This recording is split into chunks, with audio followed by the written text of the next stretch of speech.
안녕하세요. 저는 학식 대신 라면 먹겠다. 문정부 천원 아침밥이 남긴 재앙. 칼럼을 기고한 남택입니다. 댓글 읽기 스타트. 소위 진보, 좌파라고 분류되는 정치, 노동, 시민단체들의 듣기 좋은 구호가 그럴듯해 보이지만 막상 해보면 사회 전체의 순기능을 마비시키는 게 한두 가지가 아님. 맞는 말씀이에요. 학식 문제는 돌이켜보면 10년 전에 무상급식 문제에 다 있는 거예요. 무상급식을 받은 그 초등학생들이 지금 커서 대학생 때 무상급식을 해달라는 거와 다름이 없는 거라는 거죠.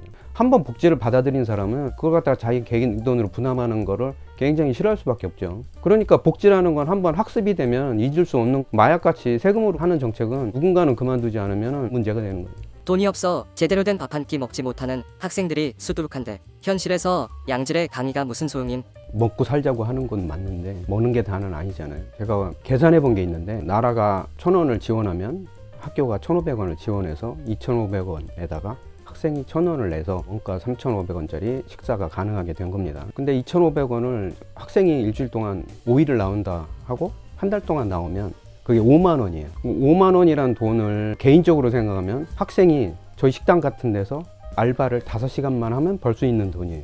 그 돈 때문에 학교의 수업 질이 떨어지면 누구 손해가 되느냐? 최저임금 인상하면 인플레 발생하는 건 당연한 결과. 실물 경제에서 인플레이션 핵심은 인건비예요. 물가가 오를 때는 여러 가지 요인이 있겠죠. 근데 그런 것들은 등락이라는 게 있어서 유가가 올라갔다가도 제자리를 찾는 거, 원자재도 환율도 왔다 갔다 하는 거잖아요. 그러니까 언젠가는 해결되는 문제인데 인건비는 한 번 오르면 절대로 내려가지가 않아요. 한 번도 그래 본 적이 없어요. 지난 5년 동안에 최저임금 올라가고 그걸로 인한 연쇄 반응으로 전체적인 인건비가 올라갔다. 그거는 사실 되돌릴 방법이 없잖아요. 우리 생활 물가에 직접 영향을 받는 밥값 같은 게 최저임금이랑 직접 연결이 되기 때문에 우리가 이제 그런 거를 힘들어하는 거죠. 문재인 5년간 나라 빚이 400조 원 이상 증가했음.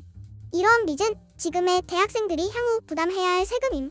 생산인구 1인당 부담하는 세금 같은 거죠. 그 비용이 뭐 1인당 1,700만 원이 됐다고 하더라고요. 한 해에 450만 원을 더 내게 됐다는 거예요. 그러면 한 가구가 1년에 2천만 원, 5년 동안이면 1억을 더 낸 거예요. 내가 밥을 편히 먹기 위해서 우리 가족이 5년 동안 1억을 더 냈다. 그거 누가 참겠어요. 화나지 사실은. 원픽 댓글 골라주세요. LSIM님이 보내주신 댓글인데요. 대학교 학비 14년 동결. 이거 곰곰이 생각해봐야 된다. 대학을 교육부 교부금에 의해 의지하게 하여 대학 정책과 교육 수준이 낮아지는 것의 근본 원인이기 때문이다. 2000년 이후 글로벌 대학 평가에서 우리 대학들의 순위가 계속 낮아지는 것과 무관하지 않다. 결국 답은 대학 재정의 건전화에 있는데 대학 평균 1년에 150억 정도를 교부금으로 받아서 운영이 된다고 하더라고요. 결국에 150억 받아서 밥값으로 수십억 쓰고 나면 결국 교부금도 의미가 없으니까 밥값으로 그만하자.